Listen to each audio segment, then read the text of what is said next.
Bersama kami di Liputan Metropolis, pemirsa, seorang penjual tahu keliling terkapar dan kejang-kejang di depan SMP Negeri 18 Palembang, Jalan Dharmapala, Kelurahan Bukit Lama, RT 50 pada Senin pagi, 15 September 2025. Diduga penyakit ayan atau epilepsi kambuh akibat kelelahan saat berjualan.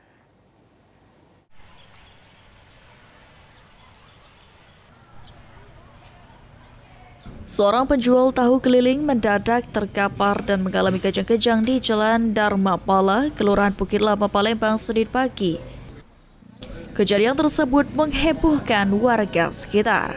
Salah satu warga, Sarnopi, mengatakan korban diketahui sering berjualan di kawasan ini dan diduga kecapean membuat kambuhnya penyakit ayan atau epilepsi. Jual tahu keliling. Hampir tiap hari dia tuh masuk Dharmapala. Jadi pingsan di depan pos, Pak ya? Iya. Itu pingsan tuh kelihatannya gara-gara sakit apa gimana, Pak? Mungkin kecapean. Tapi kalau ujung itu kena penyakit ayan dia tuh ya. Satpam Perubahan Dharmapala, Firdaus, menjelaskan bahwa penjual tahu sebelumnya sempat duduk beristirahat di dekat pos Satpam pada pukul 7 pagi. Tak lama kemudian penjual tahu mengalami kejang dan meminta tolong. Kejadian sampai pukul 8 pagi membuat warga menjadi ramai dan ada Babinsa Polsek Ilir Barat 1 langsung menghubungi ambulans yang dimana korban kemudian dilarikan ke Rumah Sakit Siti Khadijah untuk penanganan medis lebih lanjut. Sampai jam 8 belum sadar lagi.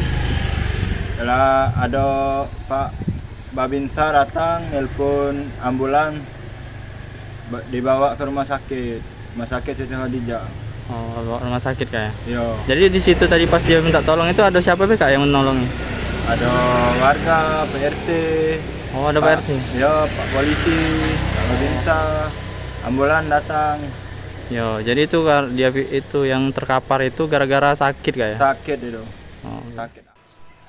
Hingga kini belum ada informasi resmi soal kondisi terkini penjual tahu. Warga berharap sang penjual tahu dapat segera pulih dan kembali beraktivitas seperti biasa.